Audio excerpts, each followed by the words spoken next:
Hi, and welcome to the World Beyond Belief. My name is Paul Marco, and welcome to the 5th edition of the Techno-Crime Fighters Forum. If you've been keeping up with these, you know that we're discussing relevant things to people who are targeted by the government for various reasons, usually technologically. Today, we have with us Millicent Black, we have Karen Stewart, and we have Catherine Horton to discuss. Mostly we're going to focus on today, we're going to focus on police and their duty and their dereliction of duty and their unresponsiveness to people in need and their total responsiveness to the global elite. So thanks for getting on board. I'm sorry we were a little late today, but some strange thing happened and we were off the internet at 10 o'clock.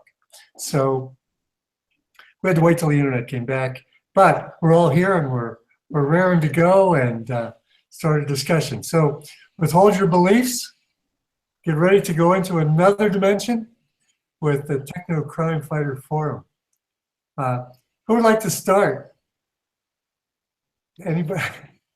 Well, I would probably like to say that up until this point, I had immense respect for the police. I did start to worry about how the government was militarizing police. I mean, you know, how many tanks do you need to get to make a man leave the house who's drunk and being disorderly and abusive to his wife? I mean, do you need, 15 guys with machine guns and a tank? Really? Do you need that?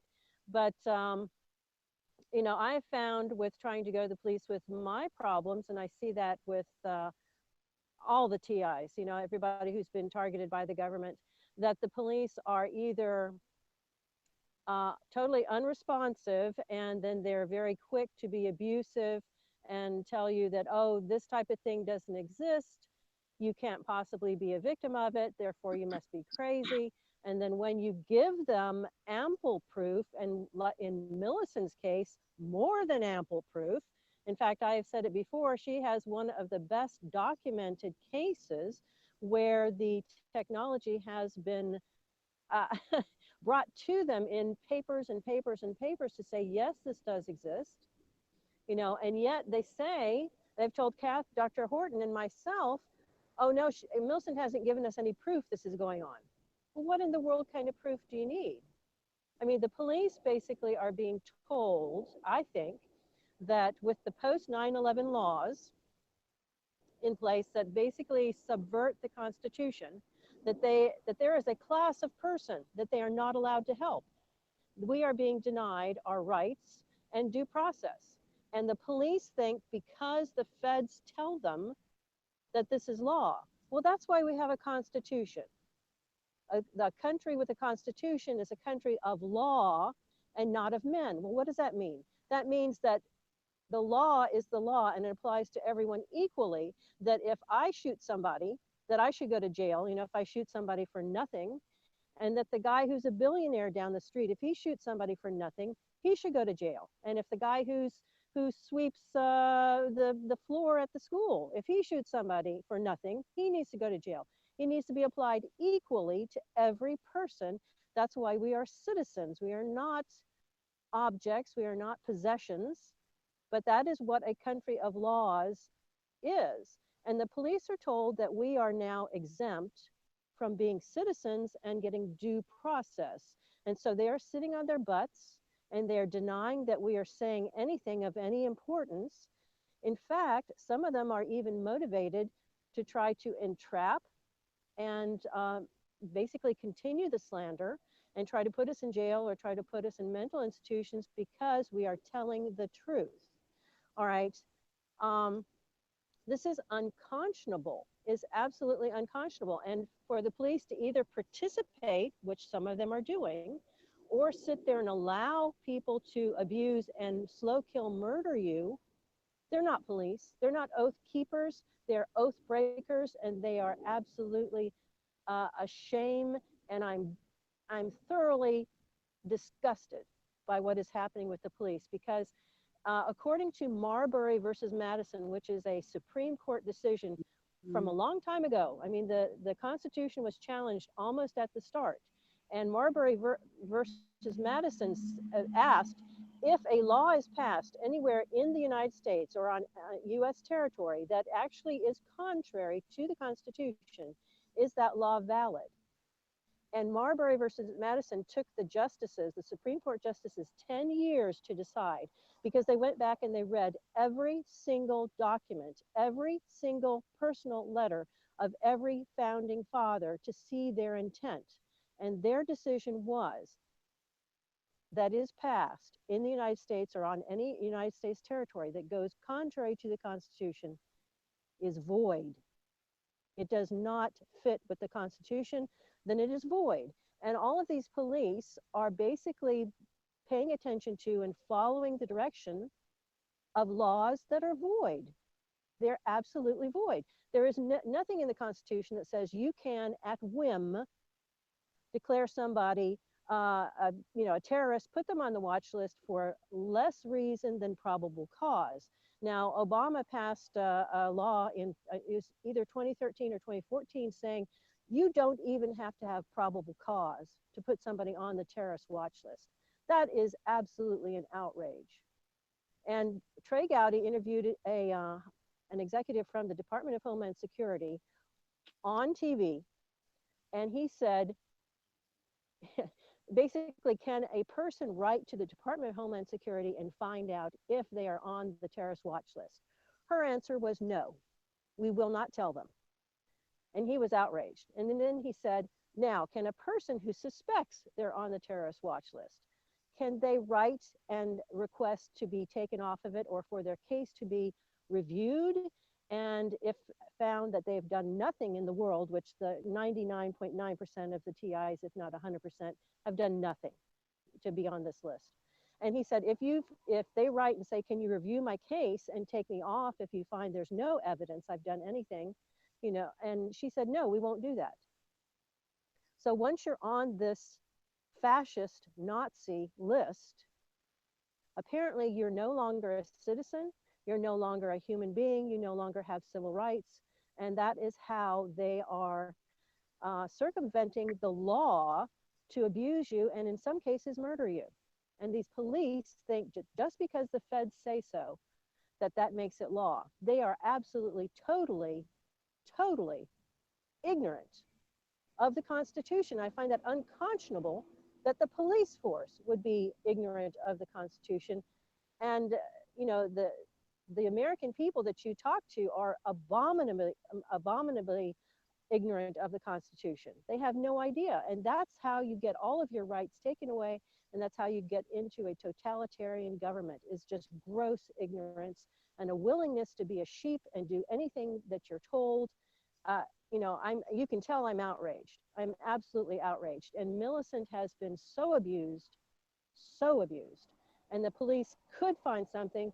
I have spoken to Captain Potts in Tennessee, where Millicent lives, and I said, if you took the person who was behind Millicent's targeting and you brought him to a psych ward, just like people get Baker acted all the time, rightfully or wrongfully, the police have no problem tricking people or dragging people away to put him in a psych ward, even just out of retribution, but he can't be persuaded to have this man come in for a psych evaluation, because I said to him, this man would no doubt turn out to be evaluated as a psychopath. So why can you not do this? And I have even called Army intelligence at Fort Bragg and told them what's going on with Millicent and asked them, begged them, pleaded with them 3 times to contact Captain Potts in Tennessee and aid him in dealing with this problem. And I will now probably just shut up and let Millicent tell you what exactly the problem is. But the police are letting us down, and there's no excuse for it. I am referring to them now as oath breakers. And I would like them to step up and show me wrong, to prove me to be wrong. And this is the time to do it. All right, now shut up. I have been I started being physically stalked by a retired Air Force person in 2007.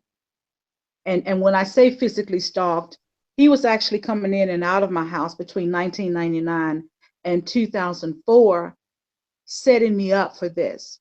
But the high-tech torture actually started in 2003. So he even continued to come a year after the high-tech torture started. But stopped trying to contact me in 2004. I guess he was then solidifying what he was going to be doing to me once he retired. He retired in 2007, started physically stalking me. I began gathering evidence in 2010 and began to approach the police department in 2011. In 2010, though, I started calling Military One Source, and I've got a whole log of the calls that I made to Military One Source making complaints about this guy. The first person told me, get a weapon, ma'am. The second person told me to contact Fort Campbell, Kentucky's military police. When I called them, they gave me someone else. And so it's just kind of been a merry-go-round of people giving me referrals one to the other. However, in 2011, things began to break for me when I went to the President's Commission on Bioethical Issues and stood there and made my complaint against the President's Commission about being a non-consensual human experimentee. When I came back, I moved. I've been being their puppet. In 2003, one of the things I heard was the boys have new toys. This guy actually has his military training confirms that he have the mind control, trauma-based mind control programming training. All of his military bases are reported mind control programming sites.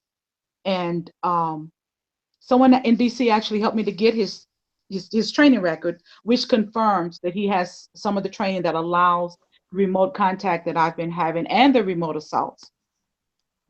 So I began getting of his involvement from talking to a federal investigator who said to me, he's a liar. He said he does not have clearance from the Air Force to do this to you. He also said to me, and it's not a real investigation. He said, if it was, I would have been through with it in 3 days. At the time I was talking to this investigator, it was 8 years since the high-tech torture began, 4 years since Randy Webster retired from, and I wasn't to call his name, retired from the Air Force and began to physically stalk me. But from 2003 forward, the high-tech torture has just escalated. 2007, which was the year this person retired, I began hearing him talk to me via subliminal messaging day and night. To this day, I still hear him. And it's very abusive. He talks to me through my bath. He talks to me through the night. Every time I'm awakened, he's talking. All through the day, he's talking. He belittles me. He questions me. He tries to talk nice to me to see if I'll talk nice to him back. Always, it seems to be real time. Maybe 15% of the time it's computerized, but the majority of the time it seems to be real time. It seems that we're brain to brain linked. Now, his photograph shows that he is a pilot. And what I found out in my research is that pilots are chipped so that they can have subliminal communication in case they're shot down in enemy territory. So apparently he has a chip in me that links my brain to his and allows him to have all of this contact, which essentially makes him a handler. And he does use neuro-linguistic programming because I can recognize the times that I can't think clearly anymore. Usually that's when he's talking the most in my head. So I did find out that that's the way that they can shut you down. Nevertheless, I began taking my evidence to the police department in my hometown of Mount Pleasant, which is just 10, 12 miles down the road. The police department there had a police sergeant who took an interest in what was happening to me. What happened though with that sergeant is he admitted to me that he had been in Marines intelligence. While in Marines intelligence, he had helped the CIA do LSD experiments on the Vietnam veterans. So he asked me, does Webster have a circle of friends? Do they get together and compare data? So that made it then sound like he was still using me for research, which is essentially what he had said, but he said it subliminally so that he could not B said that he said it to me from his mouth. That police sergeant, though, came to my house. I first talked to that sergeant in June 2011. He came to my house exactly 2 days after this person was elected to the city planning commission. So now he's an old boy, and forced me into an ambulance. He said he had a warrant that was issued by a judge. I asked to bail out to see it. He wouldn't let me see it. He just waved it at me, gave me the name of a judge. But then his lieutenant, and an officer came into my home, uninvited, but they came into my home and was trying to get me to go out and go into a waiting ambulance. I was refusing. My phone rang at that point, and the director of the Institute Against Domestic Violence in the African American community called me. I had called him when the officer first started to my home, and he didn't answer. But he called me back. So I told him what was happening. He said, "Where are you?" I said, "I'm standing in my home." He said, "You're where?" I said, "Standing in my home." He said, "And they're in your home?" I said, "Yeah, they're standing here, and they want me to go and get in an ambulance." So he said, "Well, what does the warrant say?" I said, "He won't let me see it." At that point, he handed it to me. When I read it, it was not signed by a judge. It had a judge's name typed across the top. The officer had signed it, the warrant himself. And he said on there that he had reason to believe that I had been mutilating myself trying to remove chips from my body. That was not what happened. I showed him signs of scratches, bruises, and other marks that had been put on me. Now, the good part about him coming at that particular time is another time that officer had been talking to me. The same time he mentioned being in Marines intelligence, I had someone listening on the phone who was also a TI. And that TI had been seeing a therapist who was trained in deprogramming mind control victims. So that officer also said to me, when you fell down the hillside or when you was in a traffic accident, did they take you to the hospital? He said, they put chips in you when you have to go to surgery. Now, he said the chips, but then he later blamed me for saying, blamed me by saying he thought I had chips in me. Now, this woman had written an email to that psychologist stating what she had heard. And gratefully, I still have a copy of that. And it confirmed what I said, and that the sergeant had lied on me.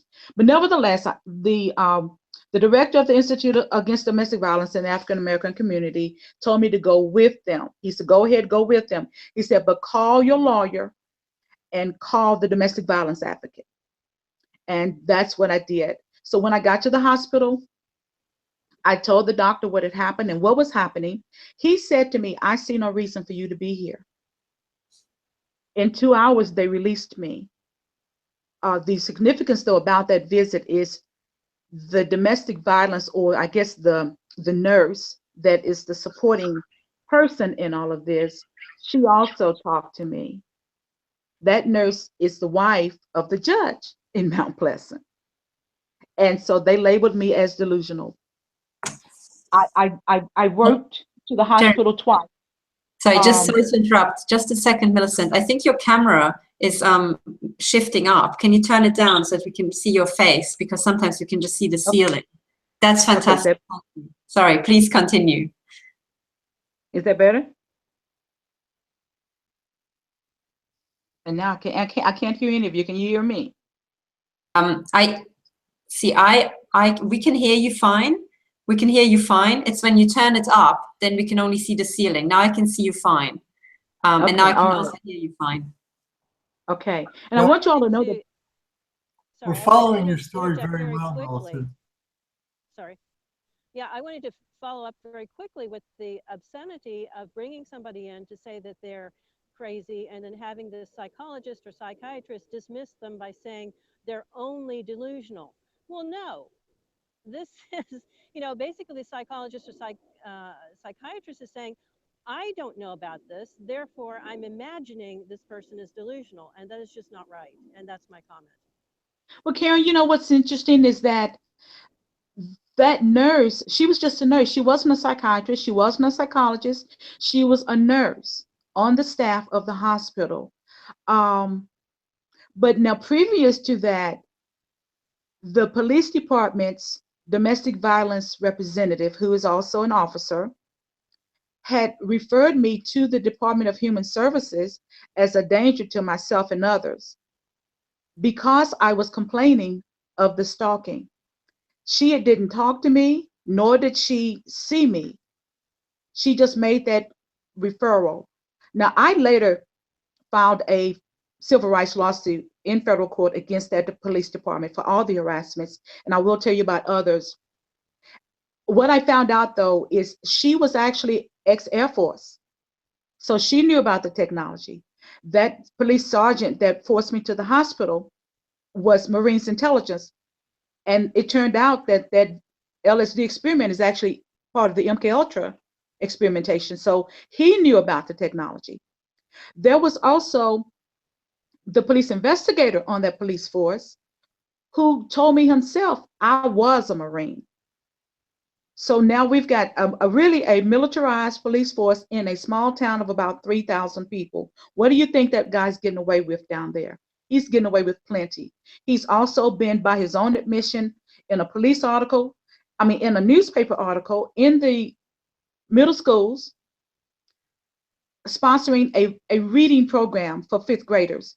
I read that 5th graders, when the CIA wants to get their hands on these children because their hormones are running out of proportion, and they are then able to blame many of the manipulated behaviors of a 5th grader on their hormones. That's really military involvement. So then this guy is sponsoring a reading program to 5th graders, a mind control expert coming from 4 or 5 mind control programming Air Force bases is in the school system running a reading program.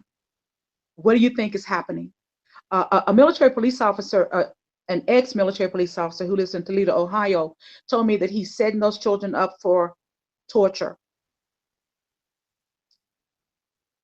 And yet they wanted to make me look crazy. That's not the worst of it. The police department here in Columbia in 2012 got my children to petition the court to have me examined. That ended with me being transferred from the local hospital to a private psychiatric hospital in Nashville that was affiliated with my former employer. And there I was kept for 8 days. Now, the interesting thing about that is when they picked me up, the order said I was to be examined at the local hospital by 2 doctors or a doctor and a psychologist, and then released in no more than 48 hours. They took me to that hospital, kept me there for 6 hours. Nobody came near me but a nurse. And finally at 10 o'clock, they took me at 6 p.m. Finally at 10 p.m., a person came from Centerstone, which was the place next door, to evaluate me. I saw a doctor when I was first carried into the hospital emergency room. That doctor sat in front of the room where I was, and though I asked to see a doctor 2 times, he never came near me. When they finally decided to transfer me, and it was because I was asking to leave. After 6 hours, no one had done anything for me. I was asking to leave. A second doctor signed the transfer paperwork. Now, and the good part about it is that they always gave me copies of everything. Right at the hospital, they gave me copies of all the paperwork.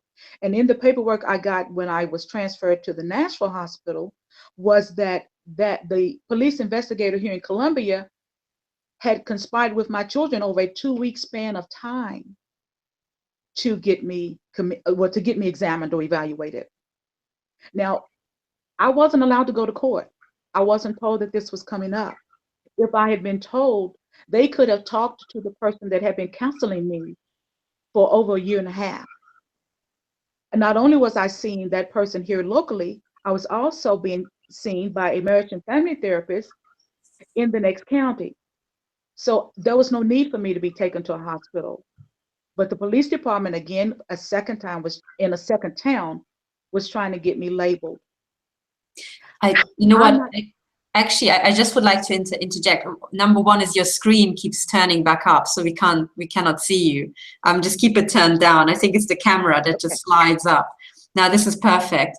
And you know, I just want everybody to know that everything you have said so far, I can confirm myself. I will let you finish the story. I just would like to interject in case people think, you know, you've said so much, which for people who haven't met this corruption is so incredible. You know, most people already struggle with what we know and we have the patterns for, is what you refer to as, you know, I mean, you said that he's talking in your head. This is well-known voice-to-skull technology. You know, they have many devices, they've got many methods with which they can pass, you know, it's like an intercom system. It's like a fancy direct to the brain intercom system. You can do it with microwave beams, you can use the Fry effect, microwave hearing. You can, in fact, I saw one report which said that you can use 2 beams and they cancel each other. And whatever's left of the beam, that is what you hear in your head. So only where the beams overcross, canceling each other, can you hear the voice transmission. This is how other people in the room do not hear it. There's also modern speaker systems with which you can beam sound at somebody sitting in a library. It's perfectly silent around people, but the one person who's beamed at can still hear it. So there's many ways. Exactly. Holosonics.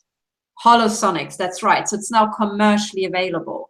You know, I mean, by the way, I'm not sure how holosonics works. They say it's like some sort of waves. You know, they might also be using microwaves, in which case people microwave their head. But I don't know. I don't know how that particular technology works. But there are some things where they actually use microwave beams, in which case you do microwave people's brain, which is not healthy. But that is just so for people to understand. So anybody who is in the Air Force and is given access to this technology, it is like using a mobile phone. It's like as if somebody can use their work phone when they leave the workplace. It seems to be the case that people, especially in the Air Force, but not just in the Air Force, once they are given access to the voice-to-skull technology, this intercom system, they seem to be just using it for fun. So they can just, if they have an interest in a woman, which is cases I've heard over and over, then they can just keep talking at her at will. And imagine with all the perverts in the world, you know, with all those sad men, any man who's given this sort of technology, of course he's going to misuse it.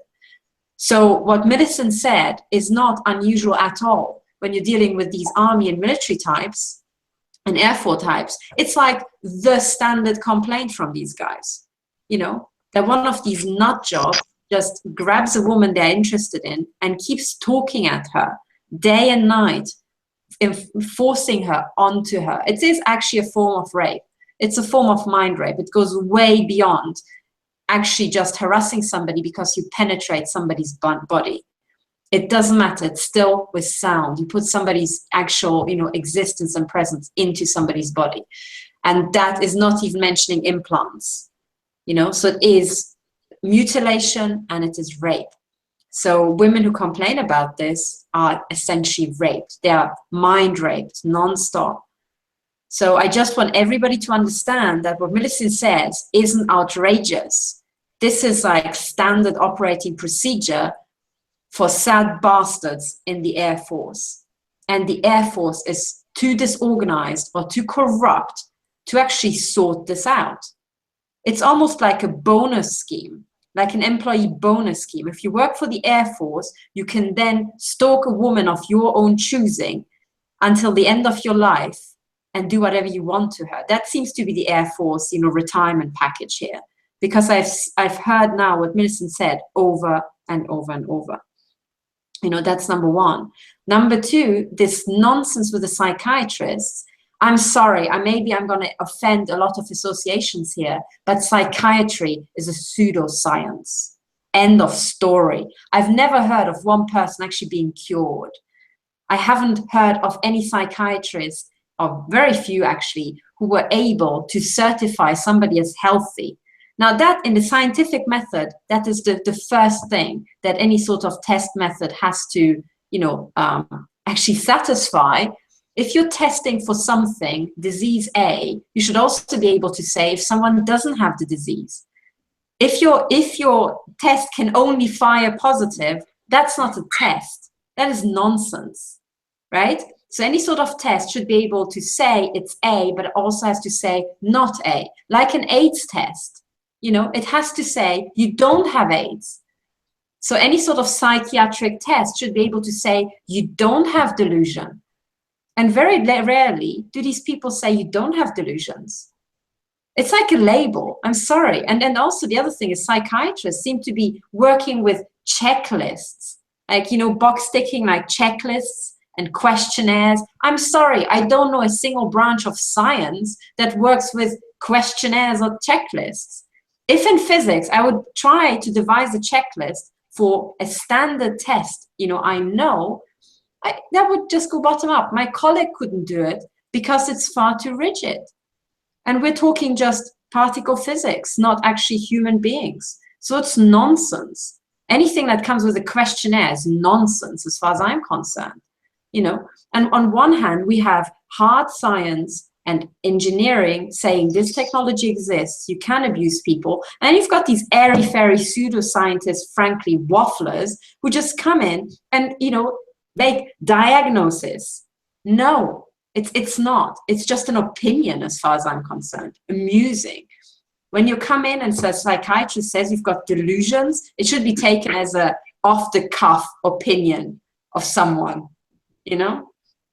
It's nonsense. And I think it's now about time we actually all start talking business and we call these people to account and we hold them to account for every false diagnosis. Because when doctors make a diagnosis, they have to put their name to it. Their insurance covers that diagnosis. And the same must be true of psychiatrists. So we have to go after these psychiatrists and sue them for false diagnosis. Because it's either malpractice or it's corruption. That's my view. Let me quickly add as far as Millicent's experience with the voice to skull. First of all, the military used it in Iraq. They called it voice of God, and they bragged that they sent this message to Iraqi soldiers saying, this is Allah, drop your guns and surrender. They bragged about that. It exists. Let me tell you also that President Putin of Russia confirmed that they used to use that with their agents so that they couldn't be discovered having any type of communication device. He said, and I saw him say it and it was translated, and I know a little Russian, so he did say this. He said, we used to use it, but we found it was giving our agents brain damage. So we stopped. Yeah, because they were microwaving their brains, you know? Catherine, you know, no trivial thing. Go ahead. I actually received from Army Intelligence and Security Division at Fort George Meade unclassified documents that confirmed microwave hearing and microwave heating. And it also talks about the damage that the microwave heating does to the tissue. But it says someone who did not know of the technology would think they were hearing voices. It says it specifically. I actually struck up a conversation with one of the women that had signed, well, that worked in that office. And when I placed my FOIA request, I got back a response in 3 days. Unheard of. But they sent it to me. I called back because when I showed the documents to my former pastor, who was a commissioned officer in the Army, he said to me, you don't have the whole document. So I called them back and I asked for the rest of the document. He said, we gave you enough. And I said, well, I plan to publish it. Is that okay? He said, we want it published. So I filed those documents in my county courthouse where they cannot be disputed. The other part of that, though, and I'm just trying to weave the involvement of 2 police departments, but 1 police department in a small town really running roughshod over the people who are experiencing military technology, military experimentation by police officers who are actually ex-military or they're actually military, still militarily involved. What I read was every police department, in order to get the federal funds, have to have 1 to 2 slots in their department that is specially for intelligence. So that sergeant who was coming to my house and said he had been in Marines intelligence was probably the military, the intelligence representative for that particular police department. When I filed the federal lawsuit, and it was against that police department, and specifically naming those players who were involved in harassing and invading my civil rights and constitutional rights, that sergeant quit. Once they got the notice of my suit, he quit the department, and the female who was ex-Air Force quit the department. Before I filed the suit, the police investigator quit the department, and then the chief of police quit. So now there are 4 people that were involved in my victimization that left the force, and 3 of the 4 were involved in the military. You know, I think these people shouldn't evade justice just by quitting their job. We need to go after them. Like, they have to be hounded down because they're criminals. They've committed crimes against humanity. And, you know, there's an entire list. I think we should put in complaints, because the other thing that we did recently, both Karen and I, is that we called, we both spoke to Captain Troy Potts of Columbia Police, and we both spoke to Chief Tim Potts at Columbia Police. And both Karen and I, we said he has to act urgently in your case. I explained everything about technology and what was involved in your case, and I explained why it was so urgent that he acts straight away. And Chief Potts excelled, in my books, by actually lying me in the face, claiming that Humanism hadn't sent him any evidence, which was just a day or 2 after he received an email from you with evidence, where I was even included in the email visibly. So that takes some believing. A chief of police lying somebody in the face, he must have very bad memory indeed. But I was included on that email, and I've seen, you have sent me the emails you sent him over the years, and I can confirm that Chief Tim Potts is a liar. He is a liar, and he refused to act in your case after a retired NSA intelligence analyst and an actual physicist called him and demanded he act in your case. So this man has to be removed from Columbia police force because he is corrupt. He is corrupt. He refuses. What he does is he treats you as an outlaw. You don't have any rights. The normal rights, constitutional rights, or the normal protection of the police does not apply to you. That's what he essentially does. That is not just discrimination. This is criminal. It is a criminal conspiracy against Humanism. And Chief Tim Potts has to be removed, really, and he has to be brought to justice. The sad part about the discrimination is, even, I wasn't hearing Catherine, is even when I go to other places and ask for help, they always call back to this area to confirm that I'm a victim. Told is there's nothing to my complaint. I went to a state representative in 2011 and 12 who actually ordered the Tennessee Bureau of Investigation on 2 occasions to look into my complaint. Well, they first go to the local police department and they're told there's nothing to it, and so they drop it. In Ohio, where I was able to prove that this guy's crossing state lines to assault me, that then it becomes a federal crime. But when the police department in Ohio called back to my hometown, they're told there's nothing to my complaint.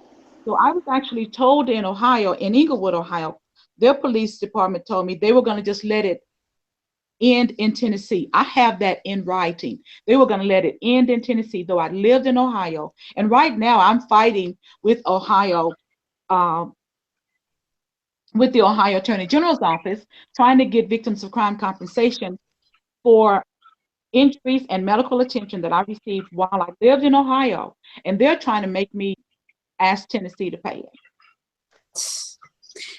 You know, the other thing is that as far as police is concerned, I also called, in your case, the FBI in Memphis. I called and I said, you have to act and you have to get the file from Chief Tim Potts because the man does not act. And I was cut off. The FBI in Memphis, which as a result, I would also like to call corrupt to the core, I was put through on the phone line. The first woman hung up on me. The first woman hung up. Then I called back again and I have the audio recordings. And the second woman hung up on me again. So I had to call back a third time and just make this clear. And then what they said to me, and this was weeks ago by now, what they said to me is that if they are interested, if they take up the case, they will call me. And I said, do you have any sort of contact? Some email, because I want to send you more evidence. And they said, no, you can't. You know, I think they referred me to the contact form, which only allowed text to be submitted. And I said, sorry, I can't submit any further evidence. How do I do that? Can you give me the contact of an actual officer who deals with this case? And they said they will call me back, and they haven't called me back. So as far as I'm concerned, the FBI is in Memphis is corrupt to the core, and the head of FBI in Memphis has to be replaced together with Chief Tim Potts. In fact, I should look up the name so that we can name the guy for the record, that this guy has to be removed because he doesn't do his job. That seems to be the specialty of the FBI, is to make excuses as to why they can't possibly do their jobs. Yeah. Yeah. I was told by the Domestic Violence Agency in Ohio that because so many ex-military, so many military veterans are part of the police department or part of law enforcement, period, whether it's FBI, TBI, or police departments, she said they are slow to investigate each other. That's why she said you'll probably not get the result that you desire. Good old boy network. Yeah. And you know, that's called corruption. It's called conspiracy to commit murder, basically. That's what it's called. Hang on, and I also noticed that there's an FBI office in Bern in Switzerland. Maybe I should pop down there and have a chat. Why not? Why not? Oh, here it is. Special agent in charge of the FBI in Memphis. Yes, I remember the face, seeing it. It's Michael Gavin. So Michael Gavin is the person who ultimately answers for this. Now, Catherine, I was referred to the Memphis Terrorism Division of the FBI in 2008.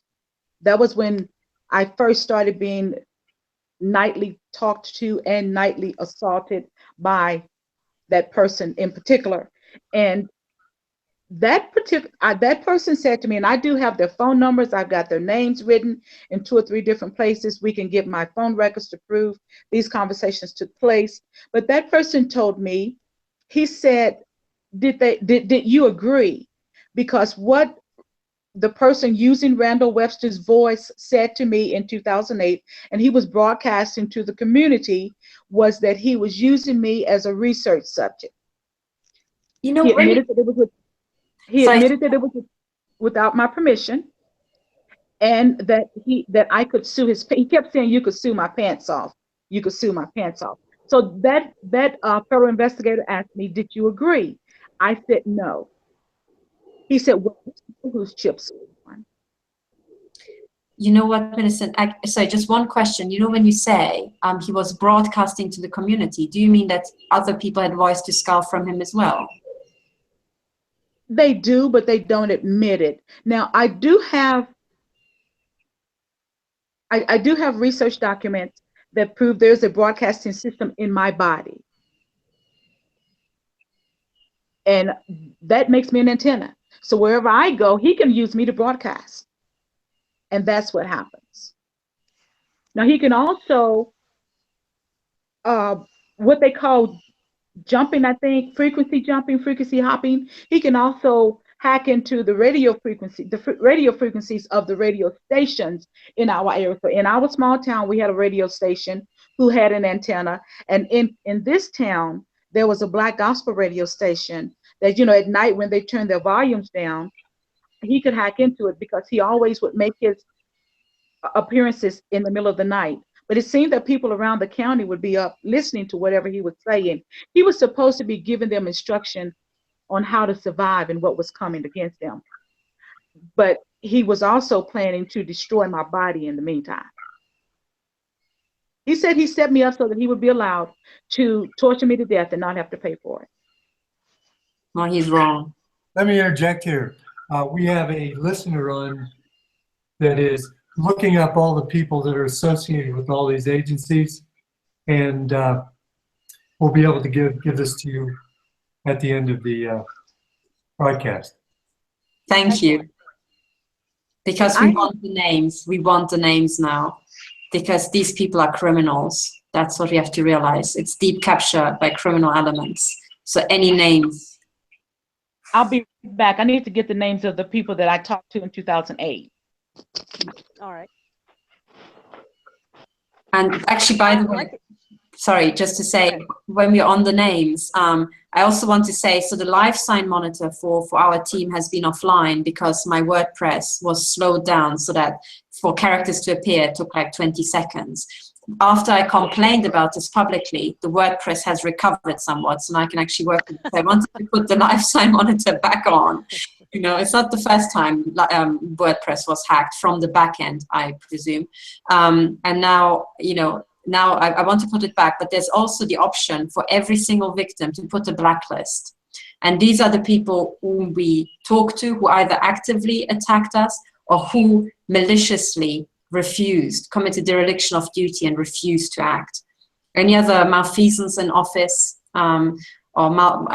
there's different terms in the US and the UK, what it's called, but you know what I mean. So any sort of, misdemeanor in office, we should put on there. Because as far as, I mean, every single thing that we say, we've got evidence for, and we're willing to say under oath in a court of law. So we should put it up there. Because the truth is also that we are being murdered. We are maliciously being mutilated and murdered. All of us have survived assassination attempts.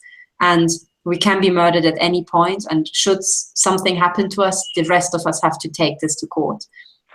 Crimes against humanity do not have a limitation period, and other people can bring charges. You don't have to do it yourself. Right. I'm not able to get my hands on that at the moment. I'll be quiet. Okay.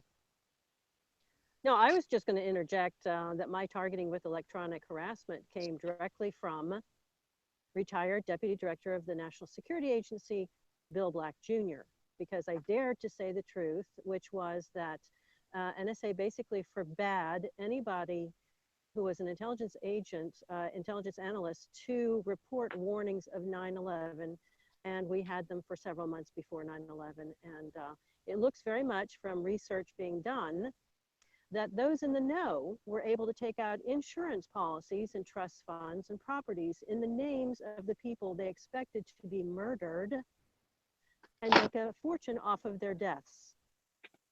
So I just want to state that for the record. Karen, Karen, you know, speak up. You're not as loud as the others, and it'll be a variation. I want this to be a piece that someone can take this out and republish it. And I want everything to be loud and kind of consistent. So if you could hold the mic a little closer. Okay, all right. Did you want me to say it again, or is it okay? Why don't you repeat it? Because okay, that was very important information. Okay, well, I am repeating for the record in this vein that I was targeted specifically for electronic harassment by Bill Black Jr., who was the Deputy Director of the National Security Agency during 9/11.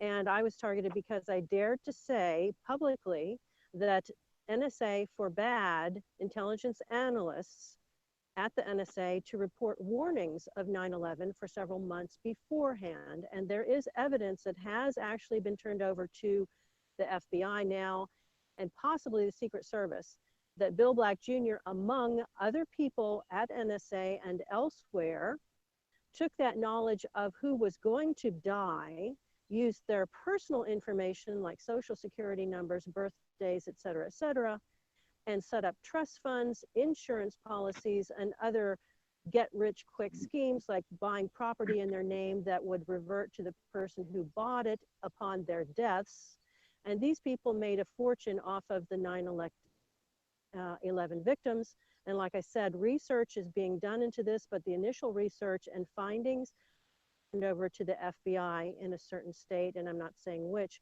but this is going to fall on the FBI. They know, and they need to be investigating it. And we are going to sessions and find out why the FBI is not doing its job, because these people murdered the victims of 9/11 and made money off of it. And I have been targeted because I know it and I said it. So for the record, that's all. Thank you very much. Karen, also, your camera isn't in your face. It's Yep, okay. okay. Thank you. Here we go. Uh-huh. Yeah, Okay. I think it's really hard for everybody who uses a phone, because you either speak into the microphone or you see the camera. So either way.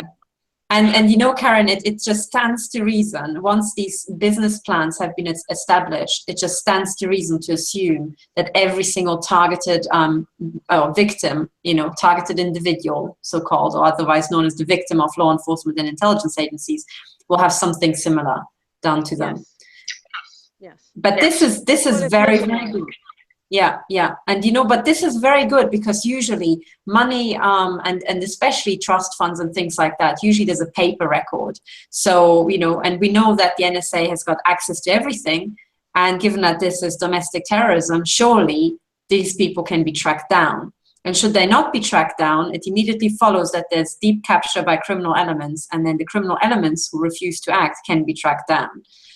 So, you know, in the era of data all around, it should be impossible to commit these sort of things and get away with it.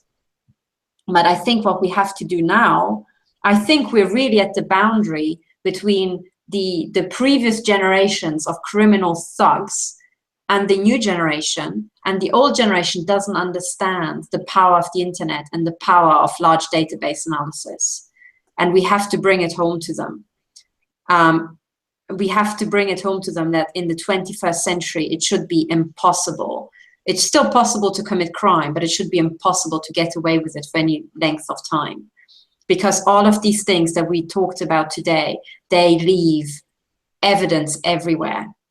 Database entries, you know, signal traffic, everywhere. You can track it.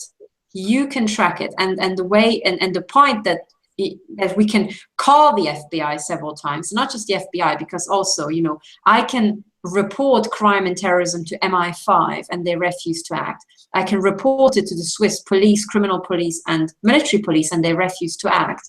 Well, when we continue publicly talking about it, and we've got evidence that these people track every single one of our words because they echo them back to us in emails, and they follow us as soon as we leave the house, it is absolutely impossible that the intelligence agencies who are in charge of, you know, fighting terrorism do not know about our cases.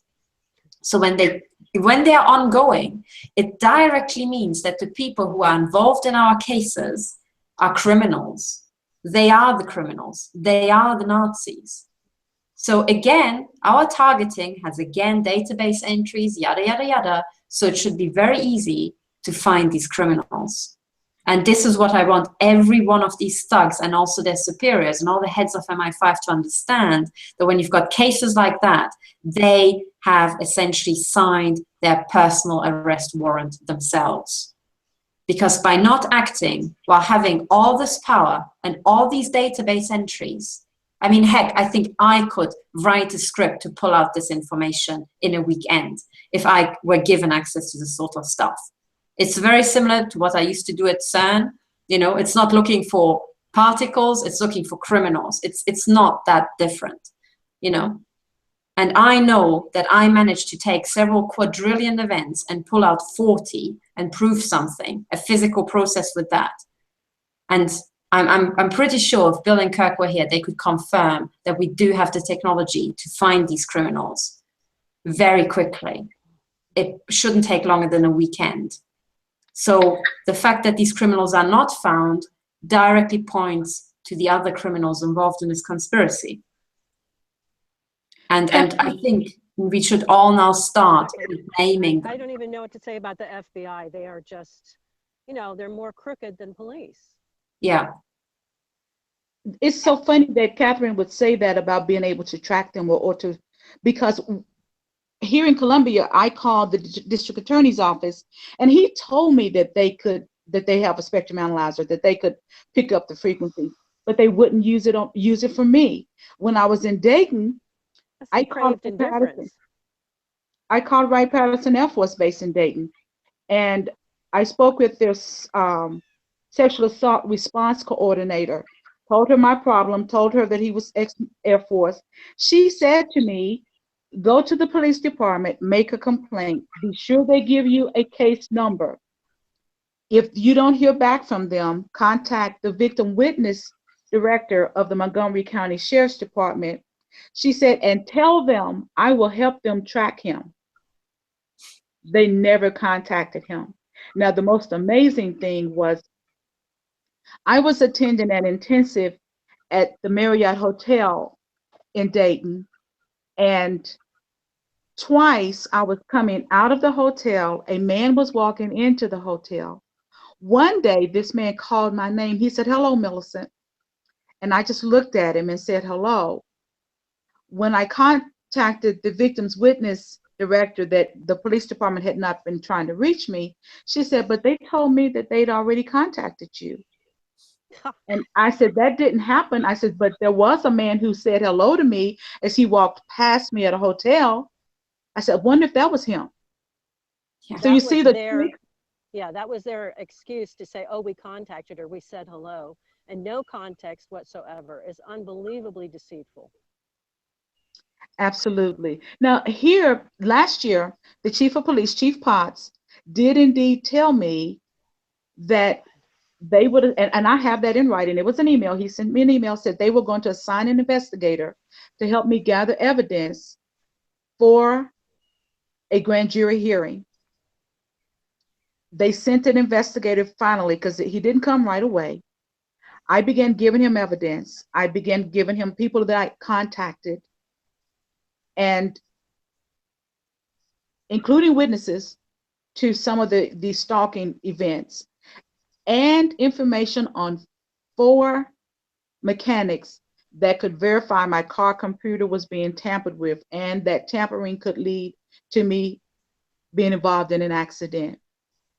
Right. To my knowledge, none of them got contacted. 2 of them were women.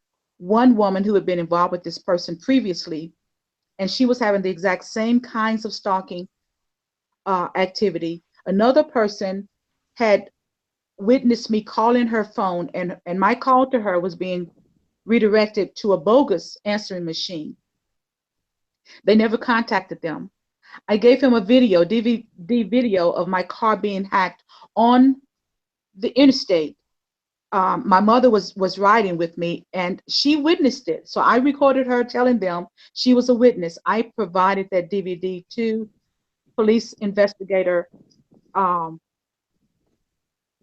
Gideon.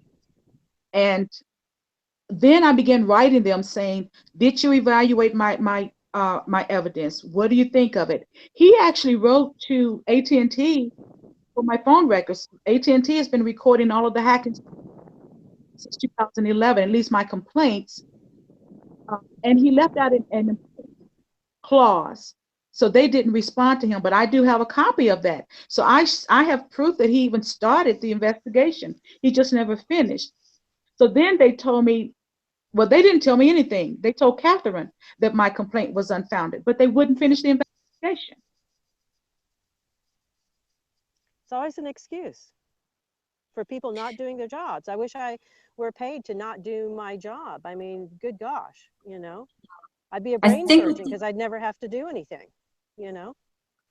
I think what these people forget is that they think, because let's face it, they are incredibly stupid people, I have to say. I mean, I spoke to some of them and they didn't strike me like geniuses. What these morons, let's say it, forget is that they think that they're okay because they haven't done anything. But refusing to do stuff is malfeasance in office. It can also be conspiracy to commit homicide. In some states, it's also called depraved indifference, and there can be a law against it. Not every state, But if you walk by a person who is being, let's say, beaten up or mugged, and you fail to even call the police, you can be charged in certain states with depraved indifference. And, Yeah. and you should be. You should be. In fact, I think there's a similar law in Germany, which said, for historical reasons, because I remember distinctly this being really hammered into us at school, that if we see a crime and we don't act, we are also partially responsible. This sort of turning a blind eye is not looked upon kindly in Germany for historical reasons. And despite this being the case, I wrote to the Bundeskriminalamt, so there's this German federal police, which is in charge of all the crimes that are extend beyond the inner state boundaries. There are 16 states in Germany, the Bundesländer, and also go international. So my case is international. So I had to write to the Bundeskriminalamt. They sent my physical letter back so that it doesn't appear in my file. The physical letter, and in that letter, I named an arms dealer who was selling microwave weapons, which look like this and cost about 200 euros, right? If you attach what this guy, calls a signal generator to the back, you can murder somebody or seriously harm them in their own home. And he's selling that for 200. Sorry, I'm not just, handling a weapon there. I'm making measurements. I've got a measuring device attached. But I named the person who manufactures these and is selling them publicly on YouTube and advertises them as jammers, even though jammers are illegal everywhere. And these can be used as jammers for people. Costing about 300 euros roughly. You can buy it online. I sent that to the Bundeskriminalamt. They ignored that, and I sent them a list of very famous people being attacked with electromagnetic weapons around the world, including in Germany. And I sent them a list of victims that had been murdered with this technology within Germany. A named list of known murdered victims. Some of them mothers of two and single moms and stuff like that, who were literally tortured to death and murdered within Germany. And the Bundeskriminalamt, the BKA, sends me the physical letter back. And not just that, when I uploaded a video onto YouTube where I publicly showed this letter, I read out the name of the person who actually handled that, and I read out my case number, and I uploaded this onto YouTube. I was assaulted with microwave weapons, and I was using a little measuring device here, which was going nuts, and I put that video up online, and it can be seen as live assaults, after naming the BKA. So not just do they not do anything, they have this integrated weapon system whereby they mutilate you painfully if you dare to publicly say that and put it up on YouTube.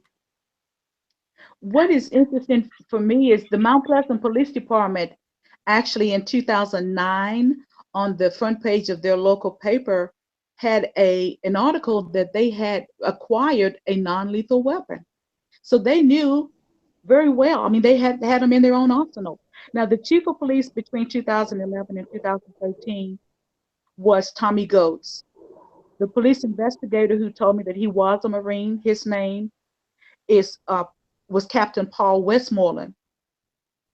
The sergeant that was part of Marines intelligence, and later I found out he was also an Army military police officer, was Jeffrey Taylor. The female who was ex-Air Force was Amy Dean, and she was again the domestic violence representative for the police force. Here in Columbia, I was working with an investigator, Richmond. He was responsible for getting my children to have me, have the court requested to examine me or have me examined. Again, I wasn't allowed to come to that hearing. However, in the hospital, a lawyer gave me his time. When the people at the hospital said to me, "You're going to have your day in court." When I explained my situation to the judge, she said, first of all, nobody obeyed the first judge's orders. She was to have been released in 48 hours. Then she said, and no one has proven that she is a danger to herself or to others. I order her released immediately. That hospital paid for me to leave there in a taxi cab.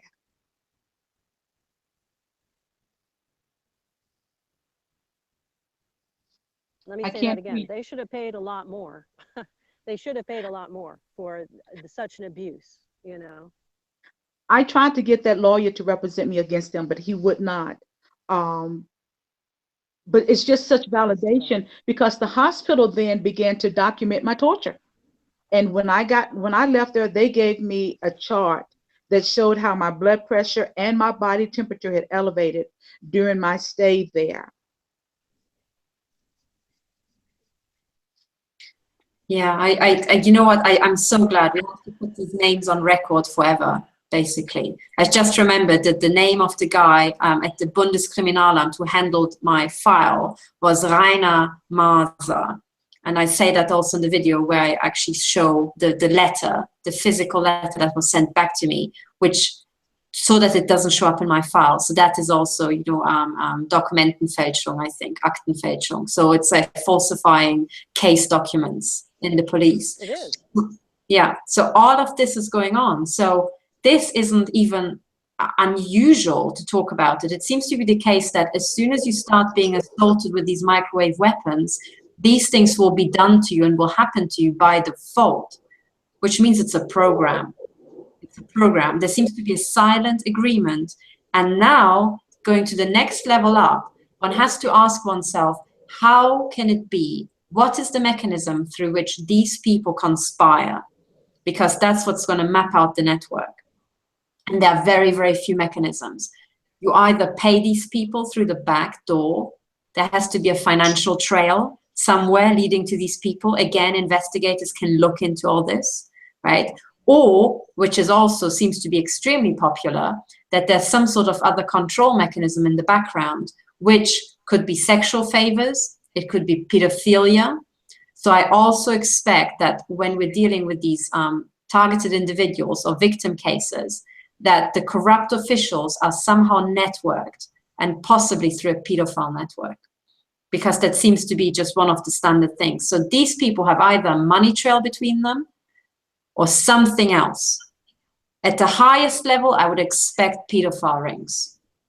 I would expect pedophile rings, I would expect abuse rings, I would expect serial killers, those at the highest level. At the lower level, I would expect a money trail.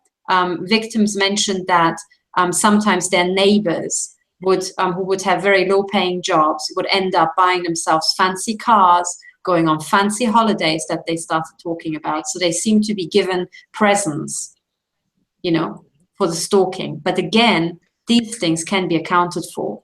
And we do have accountants who have an eye for these things. You know, houses bought, mortgages paid off, cars obtained by some means. We can track these people down. And now those investigators who are left in the world, who are still doing that job, should go after these things. Every single victim who is on YouTube, on Twitter, anywhere, you can map out the network of criminals based on their testimony. And I think it's what we should do now is to say to all the victims, you know, if you are sure of somebody, you can, I think, you know, you hear sometimes news reports where they say someone is alleged to have done something. I think we can still say the truth and say we allege them. We have reason to believe that they have done this. Right. And we should collect names. Right. I've been wanting to jump in here because a couple of weeks ago, we launched the Tsunami email campaign. And that's one way all the TIs and everybody can get involved in solving this problem. I don't want to drop the ball on that. I want to, every time we have one of these forums, to remind you that we have an ongoing process to corner these people, if you will, by, first of all, making them aware that we're aware. We're massively aware. Millions of us are aware. And we are sending them email notices. If you want to find more about this campaign, go to Catherine's website, stop007.org, and you can get involved. I know we have people on the line writing in. They want to be involved. They're TIs. They're talking about being hit even as we speak. So it's time that we start the ball rolling on all this stuff. And I don't want to forget about the Tsunami email campaign, which is the first stage in a multi-stage campaign to bring this thing under control. I was hesitant to interject this before because I don't want to distract from Millicent's incredible case. So that's my 2 cents. But you know, the more people who get involved with the Tsunami email campaign, the more quickly people like Millicent get relief. You know, that we all get relief. So yes, that was perfect timing. Thank you very much. Yes, thank you, Paul. And in fact, I also would like to publicly say that I apologize, and it's my fault that the last couple of action days, the emails were uploaded really late.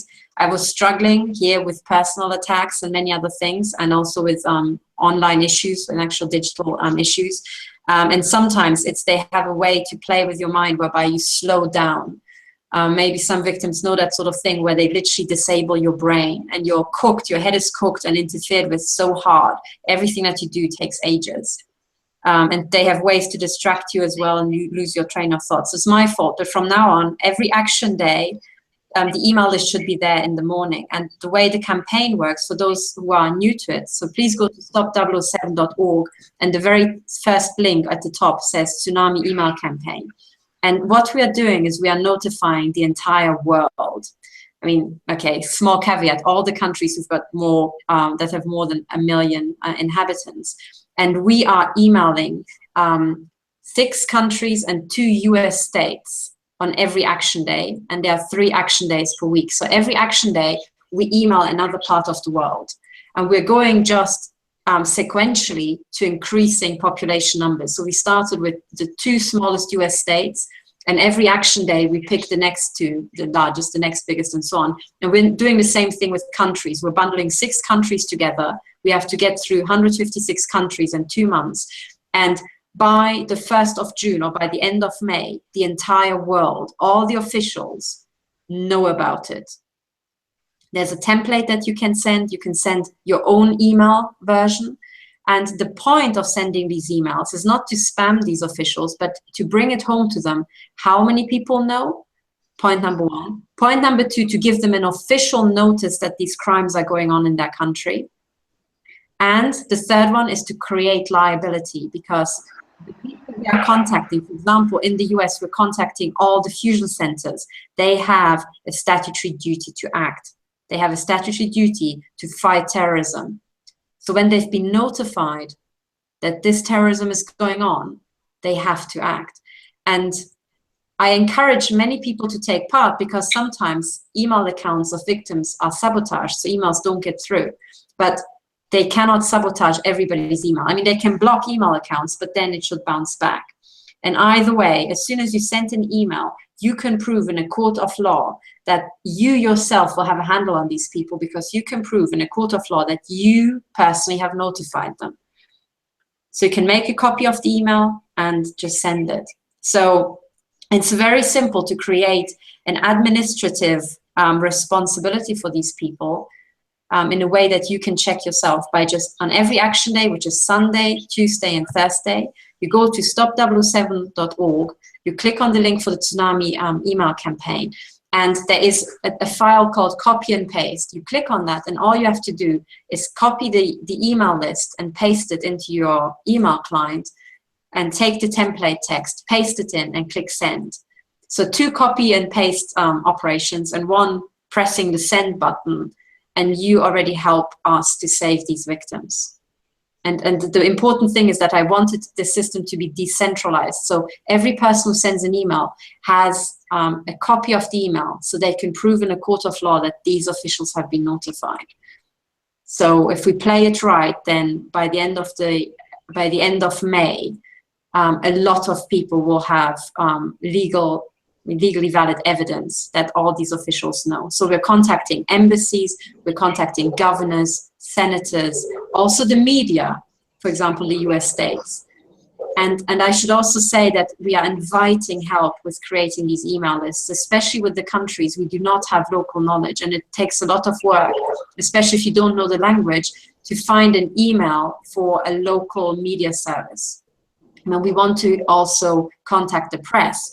And Catherine Austin Fitz, who you can also find online, she floated the idea, and I think it's a very good point, that as we're moving to court cases, we can also sue the press, because for decades they have willfully covered up crimes against humanity. That is a crime. They have been notified. I can tell using systems analysis and statistics that all major newspapers must have been told by now, but we can also dig out actual, you know, concrete evidence. And they have willfully ignored what must have been hundreds, if not thousands, of reports of exactly the same crimes. So they are guilty of conspiring to cover up crimes against humanity, which is a very severe charge indeed. And so everybody who takes part in the email campaign, if you are not from the US or you're not from a European country, if your country has more than 1 million people, you can still get involved. If it has less, you can still get involved by sending the email yourself. And do use exactly the same mechanism. So that's what I encourage people to do. So this is actually phase 1. We send the emails to create liability for these people, to let them know. And by the end of May, there isn't a big country in the world that has any excuse to have these crimes ongoing. They cannot claim we didn't know. And by the way, this German sentence of "Wir haben's nicht gewusst," we didn't know about that, was used prolifically after the Second World War, claiming that they didn't know about the Holocaust, or generally about other atrocities that have been going on in the war, because there was more than just, you know, one atrocity. People claimed, I think also including at Nuremberg, that they didn't know about it. Well, this doesn't fly with the Tsunami email campaign anymore. No one can claim they didn't know about it, because we can prove that they've been notified. So that's it. And then the final point I would like to make is that if you are from a foreign country and you would like to submit your local email contacts, and by the way, this can also include, I don't see a reason why it can't include your local chief of police. The only thing it needs to have is a statutory duty to act, or to be a press outlet, like a media or human rights organization that should be interested in this case. Please send us the your email suggestions, and send them to, I think it's, is it contact.tsunami? Oh no, it's tsunami.contacts or something like that. Yes, yes, tsunami.contacts. I also had one tip very quickly. Sometimes when you do a whole big email list and you send the email to a group, certain servers will reject it because it has multiple emails and it thinks it's spam. If you get a message saying, hey, can't send to Chief, what's his name, then, you know, as a group, then send only to Chief, what's his name, and it'll get through. Okay, so anytime you get a group of emails and let's say 3 of them don't go through, then resend to that particular email by itself and it should get through, unless there's a typo or there's a, you know, that they made, or that that old email just doesn't exist anymore. So we're trying to ferret that out as much as possible, but the vast majority that get returned are because of a server thinking it is spam. So just use that particular email by itself and send them a lone copy, and that's all you have to do. That's a very, very good point, actually. And then I also would like to say, so we've got 2 emails. One of them is tsunami.contacts@gmail.com to send your email suggestions for your local country. So as I said, officials with statutory duties, police officers, governors, senators, you know, people in government, but also human rights organizations and press, and embassies as well for that country that we're contacting. You know, local police chiefs can also be included, no problem at all. And it's probably very, very good psychologically if they suddenly get a lot of emails from all over the world saying that they have to act on this. Then I also would like to say, when you send emails, try to refrain from sending attachments. So try to put, for example, the template email into just clear text, because sometimes attachments get rejected by email filters as well. And then the final point is, please, if you are drawing up your own email list, include the 2017.tsunami@gmail.com, which is our email address that will then have a copy so that we can prove that you have sent email. We have someone on the chat that's saying, FYI, the email addresses are not working with over half the names. And that could be because people switch positions so quickly now. I know back 10 years ago, it was 3 years was the average that someone would stay, and I would imagine that's even speeded up now. You may have to relook and find out who has changed and who is in that position now. It might take a little bit more work, but take the time to do that. We're stopping a huge problem here, and it's worth a little extra work. Yes, I'm going to be doing that, going back over week 1 and week 2. Right now, I'm trying to go through week 3 with a fine-tooth comb, and I found some problems, and I am correcting them right now. Actually, I should also apologize because the email list that should be now up online today for today's action day, I think 2 things. Number one is I might have forgotten to include 2017 Tsunami at gmail.com. So please, if you use that list during the show, please include that. I will correct that. The second thing is I didn't actually get to check it. I didn't manage to send an email today. In the future, I should check first, and these problems should be ironed out. It's just that, you know, as this person who was writing in during the show said, they are being attacked during the show. So am I. And I think so is Millicent and so is Karen. You know, Karen is outside because she couldn't connect because the radiation is so intense. Her phone doesn't work inside the house. So that's why she's outside. So that's, you know, we're not being sloppy. We're literally fighting for our lives. So please just bear with us. And also any email that just, you know, we don't even need to get all these emails to get through. It just has to be a critical mass, and then it's undeniable and anymore. But in future, I will take better care to have everything ready on time and have everything checked. So that's my fault, you know, sorry. Well, we thank you for your input. Right. I also thank the people for their input. Right. Thank you. Thank you for your input, Karen said, if you couldn't hear. Yes. Also, if you have a way to communicate on Facebook, get the Tsunami campaign out on Facebook. If you know somebody that has a podcast, YouTube channel, have them plug this Tsunami campaign. The more people we can get involved, the stronger our appeal is to stop this. And better will be for set up for stage 2. Actually, So that's, you know what, Paul, thank you so much for saying that, because that's another thing I wanted to say to everybody who's listening, and I should put it up on the website. Also, please feel free to duplicate the website, the Tsunami email campaign, on your own website. I don't have a copyright on this sort of stuff. The email lists, please duplicate them, download them, upload them yourself, tweet them, spread them absolutely everywhere. And there's no copyright on it because there's no intellectual property involved here. So what you could upload to your website is, for example, the schedule for the Tsunami email campaign. It just lists all these states in order of size towards increasing population size, and 156, the biggest 156 countries in the world. So you can regenerate, you know, your own campaign. And I encourage people to please do that. Please mirror this website on your own website. You can also send emails after the action days. So you can catch up with emails and send them later. It doesn't matter. It just has to go through. That's all it has to be, you know. So you can send emails later, and also, you know, use all the documentation. And if you can translate this into your own country, into your own language in your country, please do. Please, please, please do. And have, you know, the same site. And tweet about it and send it on Facebook. So I don't claim any sort of ownership over this sort of stuff that's up on there. Please duplicate.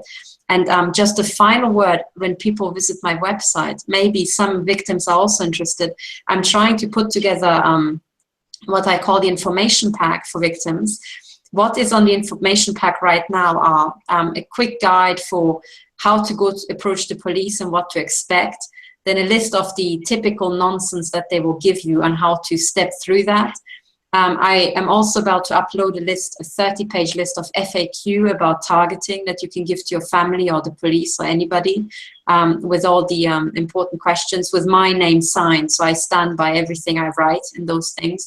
I'm also uploading very interesting victim reports. So there was one victim who wrote me a description about how lifelong targeting actually looks in practice and how people gang up on you, and how this conspiracy, which as far as I can tell is based on the National Surveillance Network and this sort of insider club, of ex-intelligence agents and their informants, how these people gang up on people on blacklists for a lifetime, and will corrupt other people as well. And I received a very good description, and how that can be used to systematically destroy human life, which is very much the point.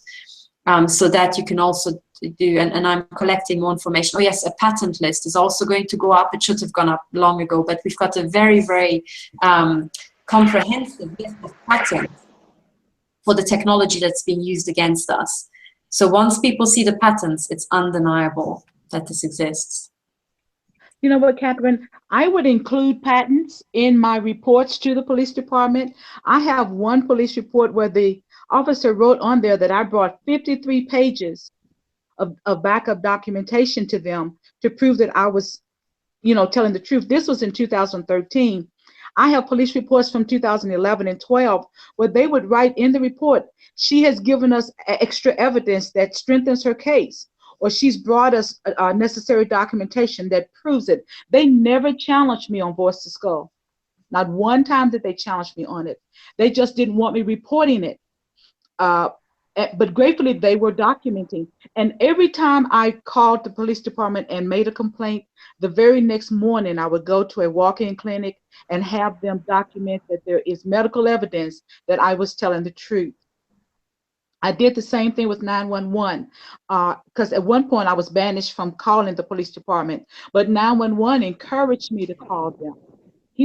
One of the young men said, you have a right to report what's happening to you. So they would give me a non-emergency number for the Columbia Police Department to file my complaints with, and I would do that. I wanted to just add that this is the second email campaign that has happened in America. In 2012, Rhonda Pence, who is a former journalist, also launched an Email America campaign. I was featured in that email as well. And they sent emails out, I think, to 26,000. Every congressperson, every governor, every local level leadership. They sent it to news reporters, news journalists, special interest groups, human rights agencies. So 5 years ago, there was also an email campaign that made people aware all over this nation that these kinds of criminal activities are going on. This is the second time, so it's like we're telling you again. Wow. I'm so proud to be a part of an organization that is doing this and making sure that the truth is known, or that the truth can't be denied. They know it. Mount Pleasant, Tennessee knows as much about mind-controlled experimentation as any other city or city in this nation, and yet they still would rather silence one person because, you know, I'm reporting that the sky is falling. And they done that before. Yeah. But you know what now, and this is, I'm so glad you told me, I didn't know at all about the email campaign. So you said that was 2012, so 5 years ago. Right, and it was called Email America. Email America. See, fantastic. So that's already, so it's now the second time. And now it's not just America, it's now the entire world. That's what's so good about it. Yeah. And you know, the original, so I suggested emailing other countries as well, and I also invite everybody from around the world to email Europe and the US, because this goes back to the founding idea of Amnesty International. So when Amnesty International was founded, it was founded in I think in London by a British lawyer, by an English lawyer, if I remember correctly. And yeah, I think it was Amnesty International, exactly. And his idea was to get people who are incarcerated around the world out of prison. And he said, if people within the country where this prison is write to the prison guards or the governor of the prison or politicians, it doesn't have the same effect as if people from around the world write in, because as soon as people from other countries write in, first of all, the head of police can't get at them. But also, there's a psychological effect of the entire world knows. You know, when you get, literally, you have emails from Japan going to Chief Potts, you know, saying you've got to stop this crime, and then you have, you know, emails from everywhere, from Africa, from Asia, telling this dude, you know, to stop the criminality, it has a different sort of effect. It's psychological. And this is how Amnesty International took off. And I copied that idea because I have to look up the name of the lawyer who founded it. But, you know, suffice to say that even when this guy founded it, a couple of years later, there was some sort of argument within the team that was running it, and he split off, he retired. It sounds like capture to me. Someone else took over the idea. And by now I can confirm that Amnesty International is entirely captured, because I called them. They refused to report or help me. And not just that, they told me over the phone that they received a lot of reports about microwave attacks. A lot of reports. And they refuse to act. So Amnesty International is captured. And as much as they found, I think, was it an agent in WikiLeaks, a Swedish agent? I can't remember. But we keep finding intelligence agencies like rats everywhere, right? We find them in the press. We find intelligence agents in the press, in charities and companies. You know, they've infested the place. So I would presume that this is why Amnesty International doesn't go up against the intelligence agencies, because they have infiltrated it and they might already be running these things by now. There Well, is that's how definitely you, capture. yeah, I'm that's sure. how you make sure nobody can get anything done, is you take all of the watchdog entities, you infiltrate and castrate. Exactly. And by the way, this was the method of the Stasi. When the Stasi infiltrated West Germany with their agents, by the way, they had this trick of going for not figureheads, they were going for secretaries, because the correspondence would run through the secretaries. So it's the gatekeepers. They infiltrated, subverted and bought the gatekeepers. So, you know, when we're looking at subversion in the press and in these charities, it might not be the head of the charity. It might be whoever is answering the emails. Well, that's Good old actually what Stasi. NSA, yeah, NSA did that in lunchroom talk, where they tell you, don't talk about anything in the lunchroom. Well, we did, I'm sorry. But the lunchroom talk was that NSA basically had infiltrated the offices of every congressman and every senator that they thought might be able to control the purse strings or control what happens to NSA interests. And they wanted somebody in that office all the time so they could influence or blackmail the person to do things their way. So, you know, and they have no jurisdiction to do anything to people in the United States. They never had, and they still don't, and they do it anyway. And our lovely congressmen and senators who are on the oversight committees.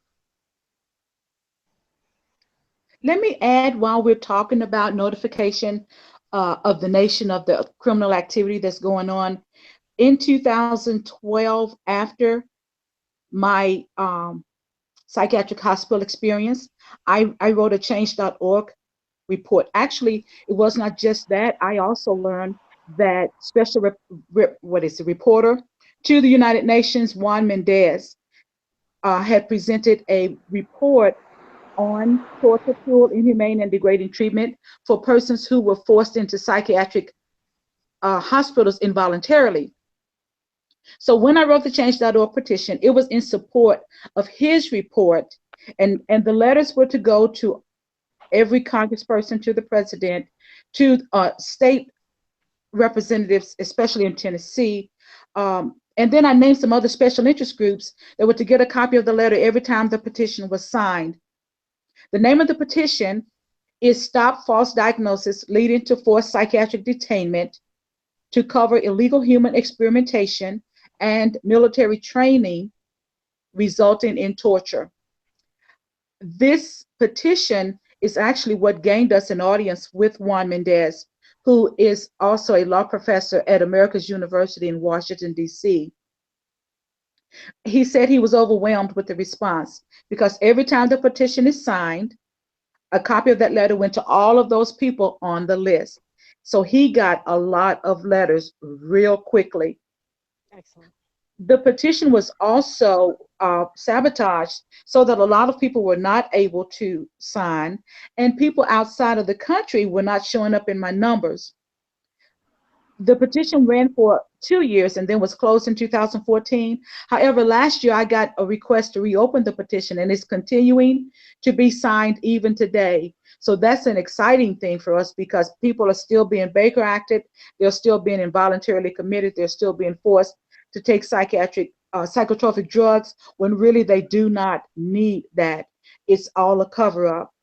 So it's still being exposed even by this letter. So actually right now, the letter is out there on the change.org website, as well as the email America, the Tsunami email campaign now going on. So we still have multiple ways that the nation is being made aware of these things happening, and individuals are also being able to make their names and their locations known by signing the petition.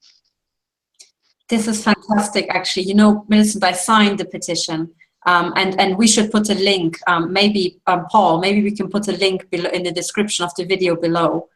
Yes. That would be really good. And the other thing that Yuma reminded me of, I am very pleased that the UN, what's it called, Special Rapporteur on Torture, Juan Mendez, was informed. As it happens, I called Juan Mendez about your particular case. And one of the things that I found shocking about this man is that I remember, I mean, you showed me emails you sent to him, because he was included on the nearly daily reports you sent about your abuse, which you sent to Chief Potts, and you sent to me, and you also, Juan Mendez's email was included. So I knew that you were sending him information about your daily torture and mutilation. And then when I called Juan Mendez, that was, I think, 2 months ago, he said, oh, yes, I do remember Millicent's case. He, however, retired, I think, at the end of October, if I remember correctly. But he also said, I can't remember if he acted in her case. Now, that I was outraged. This guy is the UN Special Rapporteur on Torture. He gets sent almost daily emails by a victim we are essentially victims of concentration camps. So he gets sent an email from a victim from a concentration camp almost every flaming day of the week up until last October. And then 3 months later, he can't remember if they acted or not. I'm sorry. Juan Mendez wasn't doing his job. I don't know what his job is, apart from drawing a pension, but he hasn't been doing a fat lot at UN level.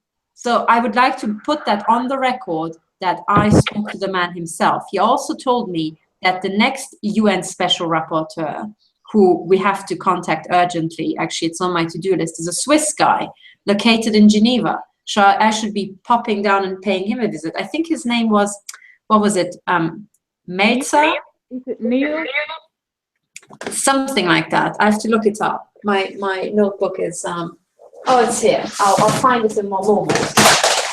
Oops. I'll find it.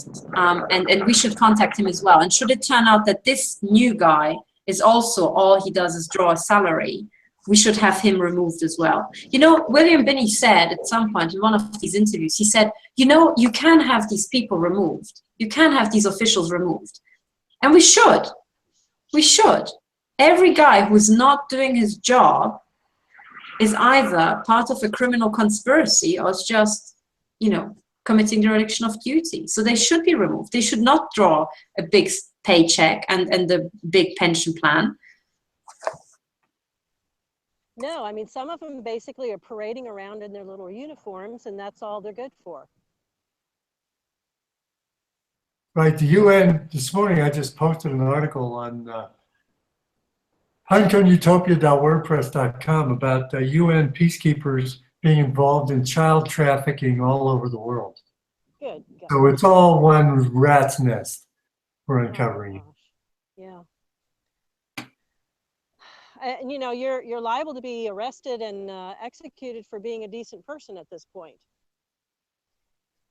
Yeah.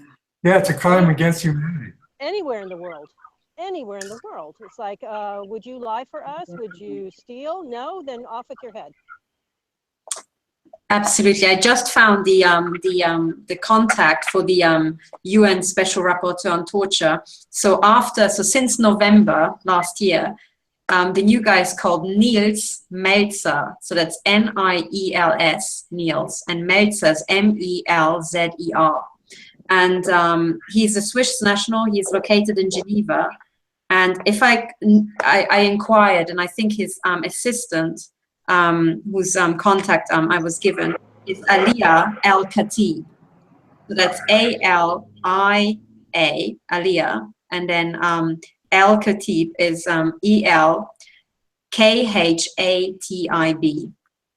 And the email, please let me read this out because people should contact these people. It's AELKHATIB at OHCHR.org.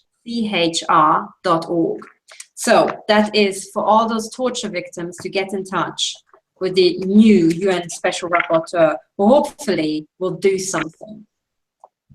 Hopefully. Well, we just keep trying till we find somebody who can or will. You know, you shine a Klieg light on it for all to see, and then it gets more difficult for them to say we didn't know anything or we didn't see anything. And you say, well, you got 100 emails. How did you not know something? Exactly. And at the end of the Tsunami email campaign, we should be able to just prove that they were lying with multiple emails from multiple sources. So it's not something that they can ignore, you know. And then also, this is, as Dr. Marco pointed out, this is just phase one. Phase one is to create this public liability, and phase two is to make them accountable, which means to initiate what are they called? These procedures against police officers for corruption. Actually submit complaints and have all these processes started, and then also court cases against them personally. Because this is what we have to remind people of, that first of all, ignorance of the law is no excuse, number one. So they're free to run around thinking that they can murder people, mutilate them in their home. However, I don't think that's what the law says in any country. So that's number one. The Constitution says that. And if a law goes against the Constitution, probably in any country, it's not valid. Exactly. So they're operating under illegal laws. Are you kidding me? How can a police, any type of police, operate under laws that they know are not constitutional in their country? That is beyond dereliction of duty. Yeah, it's flat out criminal. They are criminals. Yeah. Criminals got into the police force. So that's deep capture, or capture, and has to be solved. But also, this is not a gray zone of law. You know, this is not like those fancy, typically in the commercial courts where they are splitting hairs because every hair split is worth several million. This isn't like that. I think every police officer should know that mutilating people in their own home is a bad thing. I think any police officer who can't wrap their head around these basic facts shouldn't be in the police force. So it's not like, and that, they're basically saying these people can harm you, they can kill you, but oh no, you better not defend yourself. Are you kidding me? That's a basic construct of life, is that you have the right and the instinct to defend yourself. But they'll come after you for doing that, but not, 100 people who are planning your murder and then have you in some kind of insurance fraud scheme. That's okay. But defending yourself or even talking about it, that's a crime. That's unbelievable. Yeah. And what happened to this thing? There used to be a thing, and I know it's still going on in the United States, called the Oath Keepers. Karen, I know you've heard of it. Yes, I made reference to it because, the Oath Keepers are trying to get police to understand the Constitution and why they took their oaths. And what does that mean? That means that you do not enforce illegal or unconstitutional laws or concepts. And that's why earlier I described the police now as oath breakers, because they haven't the vaguest idea what the Constitution is, or the fact that if it's a law but it's unconstitutional, it doesn't count. it's void. You know, I mean, you can make a law that says if you spit on the ground, the police can execute you. Well, that's totally unconstitutional. Just because you make a law doesn't make that a legal law. And if a policeman walks up and shoots you for that, he needs to go to the gas chamber. They've got to have some kind of common sense. They've got to go back and retrain the police in what the Constitution is. Hello. And then to tell them they have to follow laws that go with the Constitution, not contrary to, just because of someone's whim. And this gets back to being a country of laws, not of privilege, depending on who and what you are. And they have totally lost that. And they've totally lost that because they've sold their souls to the feds so they can get all the fancy toys to invade a country for using against Bill Smith, because he and his wife have argued in a public place in a restaurant, you know, and they want to roll up a tank and blast the restaurant. They're just too excited to get paramilitary psycho power to deal with people. And this means that they have no desire to speak to the person. Person's acting up, shoot them. Shoot them 24 times, like Myron May, you know? Well, I think they're marching around saying that they're, you know, the whole idea of the Oath Keepers was, you know, when they take our guns, we're going to stand up for the Constitution, blah, blah, blah, blah, blah, blah. Well, try, yeah. Let's make sure that these crime fighter broadcasts get to an oath keeper, somebody that says that they're bouncing around saying they're going to defend the Constitution. Well, here you go. You've got a major violation every day. Probably 1 million people in the United States being hit with these weapons. And where are they? Where are they? Yes, exactly. And the militias, where are they? Right. I've written to some and been ignored. Right. If they contact me, we put them on the forum. You know? Okay. Let's get an oath keeper on here. But you know what? We're not going to hear from them. Because they're going to the oath for certain things that they think are important, but not the assault of 1 million people in their country. Sorry, Millicent. Go ahead. About 2 years ago, Richmond, California passed a resolution called the Space Preservation Act. They actually adopted the Space Preservation Act that Dennis Kucinich introduced to Congress in 2001. In that act, if you're not familiar with it, he actually talked about mind control. He talked about the damage that can be done to a person's body via space weapons. And so the act essentially was asking the United States to ban the use of space weapons in our space. So Richmond, California actually adopted that resolution to ban the use of space-based weapons in their city. Berkeley, California actually passed that act not long after it was not passed by the United States Congress. So that is happening now, and people around the nation are being encouraged to take the resolution that Richmond, California enacted to their city councilmen, to their city aldermen, and see if they will also follow suit.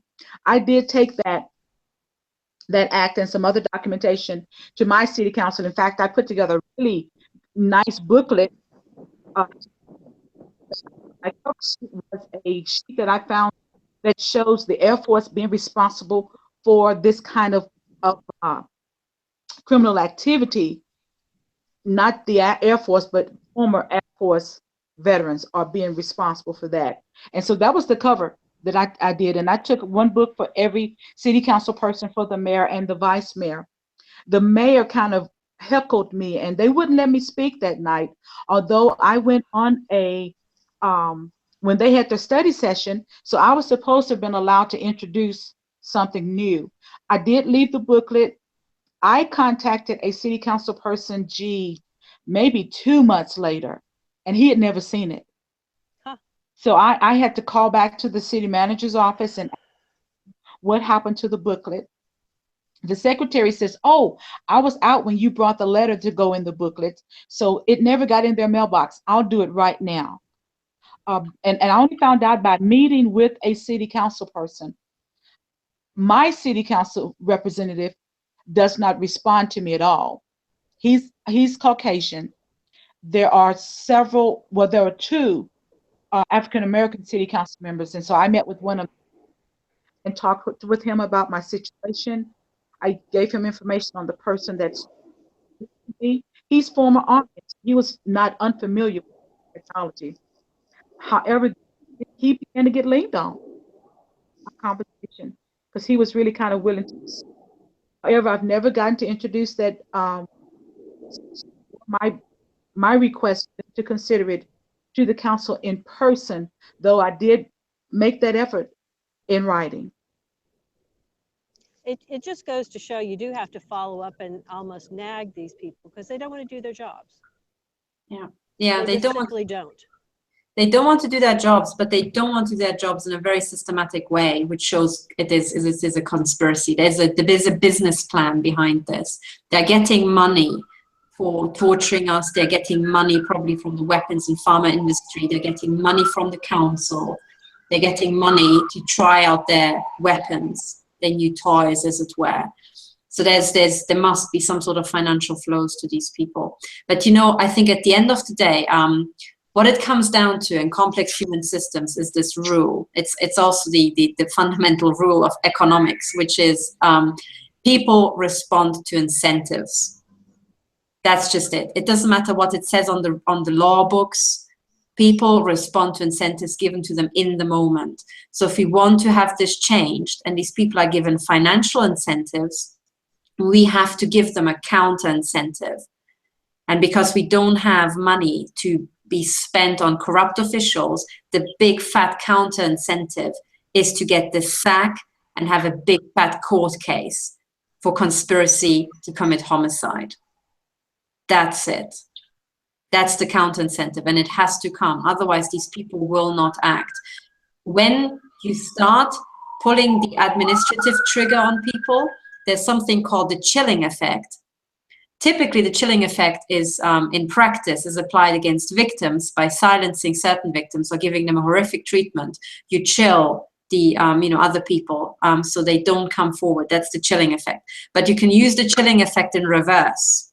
You can use it by administratively sniping out key officials and making a big fat example of them and destroying their career. You know how the stalkers and the informant network of the intelligence agencies destroys marriages programmatically and destroys lives and destroys careers.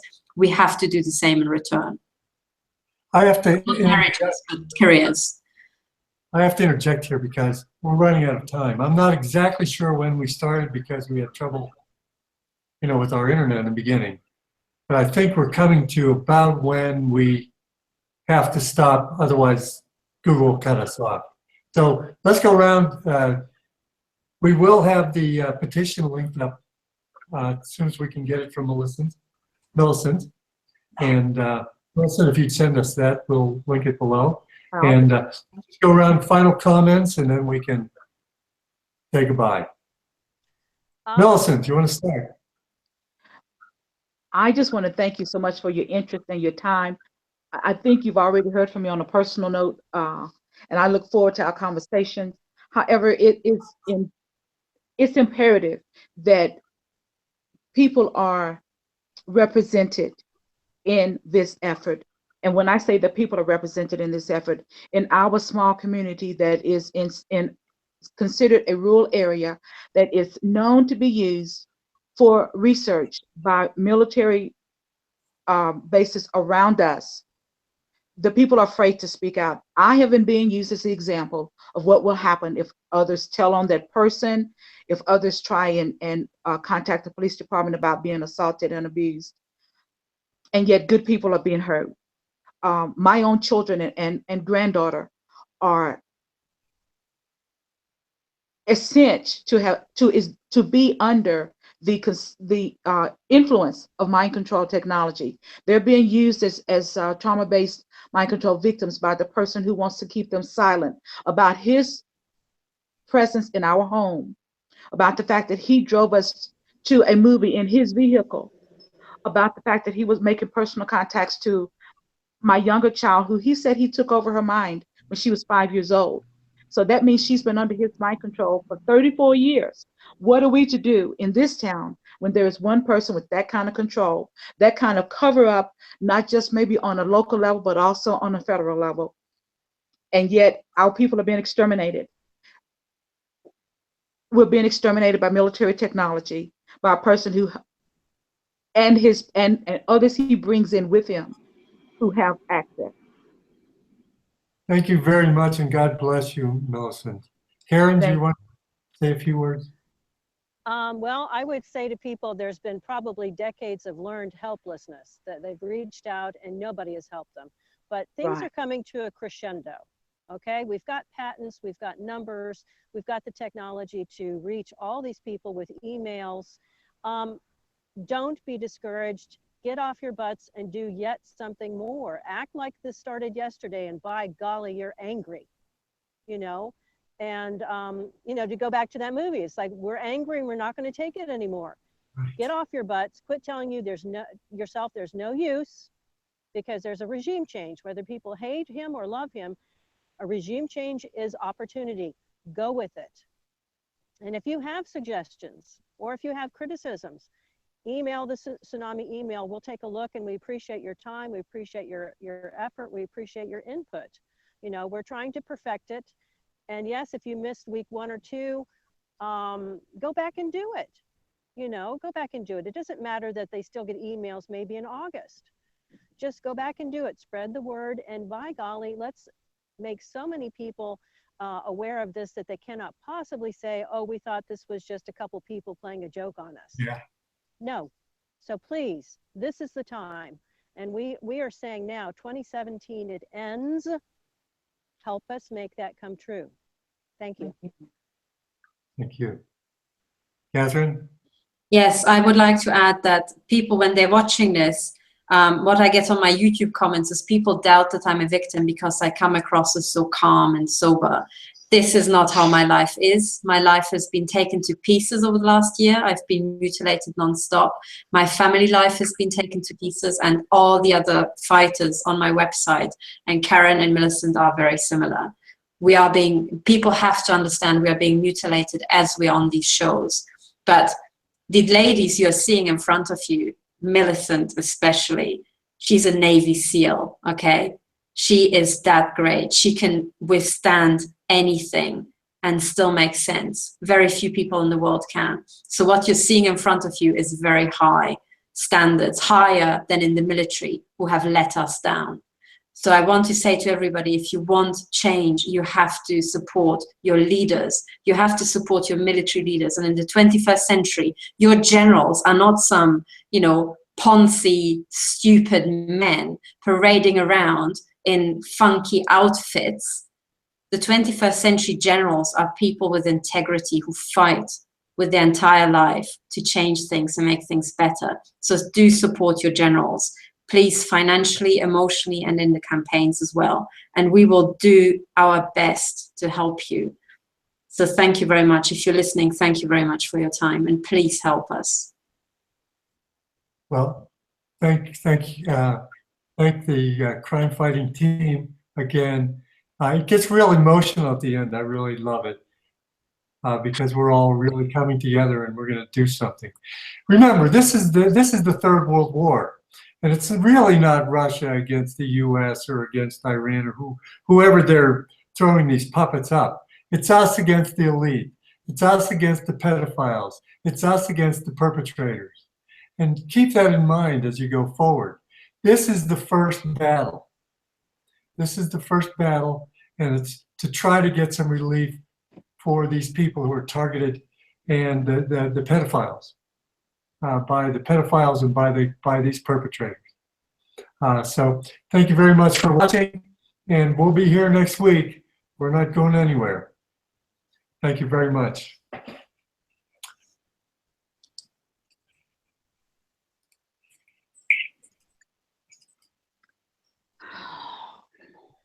Okay, great. One second.